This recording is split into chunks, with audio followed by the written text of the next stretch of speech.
anigoo Maxamed Xuseen Maxamed ku magac dheer Shiine musharax u taagan baarlamaanka labaad ee dowlad goboleedka Hirshabelle haddana ku sugan magaalada Jowhar oo aan soo gaaray 11 Oktoobar 9 Oktoobar 2020 oo ku beegnay maalintii Jimcaha waxaan rabaa inaan ummadda Soomaaliyeed u sheego gaar ahaan ummadda reer Hirshabelle u sheego waxaan ku suganahay magaalada Jowhar magaalada amni waaye jawi doorashay gashay ciidamada ammaanka ee dowlad goboleedka Hirshabelle ayaa amnigii hayo oo gacantii ku hayo amnigii sugayo ciidamada amisom ayaa kaalmeynayo magaalada waxay gashay jawi doorasho odayaasha dhaqanka iyo duubabka intooda kala dhamaan waxaan u baaqayaa in maxaan ku yiraahdaa magaaladii Jowhar ay yimaadaan magaaladii ayagay sugaysaa intaas kadib waxaan rabaa inaan bogaadiyo dadaalada oo gudoomiyaha baarlamaanka Hirshabelle Sheekh Ismaan Barre Maxamed oo asagana ka wada magaalada Jowhar hadda waa madaxweynaha waaye in doorasho ay dhacdo riixaya oo bushgareynaya anigana waxaan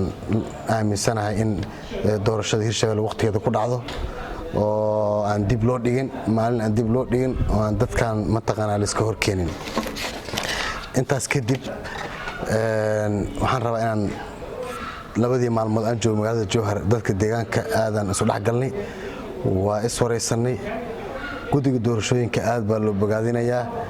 anigana aad iyo aadan ugu qanacsanahay waana soo dhaweynayaa dadaalada iyo kulamada ay wadaan waa guddi damiirkoodu nool yahay dad qalbi fiican ummadan inay maxaan ku yiraahdaa maamul helaan ay ka go'an si cadaalad ay dadkan u kala reebaan waxa waaye way ku dadaalayaan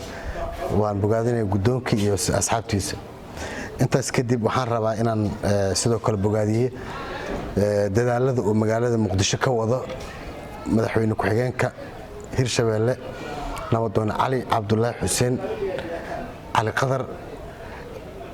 cid walba la fadhiisanaya tanaasul badan oo sameynaya oday kasta iyo wiil kasta iyo gabar walba cid walba tabasho qabta meesha ay xamarka deganta oo ugu tago haya ku dayasho mudan yahay aad iyo aadan ugu mahadcelinaa waa nin runtii waxaan ku yiraahdaa hogaaminta si wanaagsan u yaqaan intaas kadib waxaan rajaynayaa inay doorasho fiican inoo dhacdo oo cadaalad ah Hirshabelle qofka mudan in